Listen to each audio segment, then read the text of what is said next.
कुछ दिन पहले जो बजट आया है उसमें भी सैचुरेशन के, गरीब से गरीब सेवा के हमारे संकल्प को मजबूती दी है।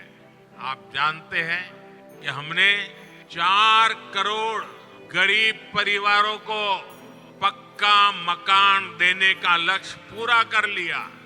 अब हमारी गारंटी है कि 2 करोड़ और परिवारों को घर बना करके देंगे।